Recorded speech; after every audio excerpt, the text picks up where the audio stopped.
మళ్లీ పొత్తు ఎందుకు పెట్టుకున్నారని ప్రశ్నించారు. జగన్ ఆత్మరక్షణ కోసమే అధికారంలోకి రావాలని చూస్తున్నాడని ఎద్దేవా చేశారు. మోడీది హిట్లర్ రాజకీయ తత్వం, కులతత్వ ప్రచారమని విమర్శించారు చిరంజీవి.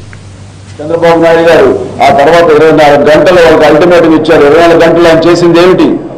ఆయన చేసినటువంటి వార్నింగ్ ఆయనే మర్చిపోయి మళ్ళీ వాళ్ళతోటి సయోధ్య అలాగే ప్రయాణం కొనసాగించారు. కానీ ఆ తర్వాత మళ్ళీ ఎన్నికలు వచ్చినప్పుడు ఆయనతోటి బీజేపీతో పొత్తు పెట్టుకుని చారిత్రాత్మకమైన తప్పు చేశారు అని చెప్పేసి ఆయన అన్నారు. మళ్ళీ జీవితంలో తప్పు చేయరని. మరి ఇప్పుడు ఎందుకు చేస్తున్నారో తప్పు అడిగేవాడు లేరమా?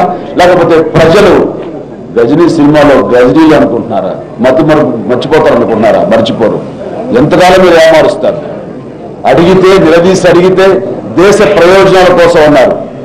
దేశ ప్రయోజనాల కోసం అయితే కనుక అన్నిటికీ కాంప్రమైజ్ చేయొచ్చుగా.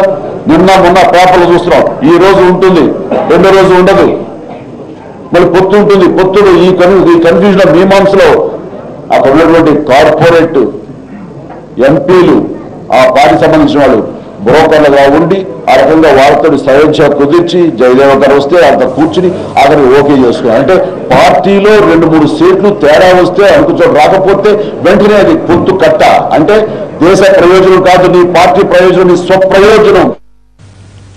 ప్రధాన నేతలతో పాటు ఎన్నికలను కూడా టార్గెట్ చేశారు.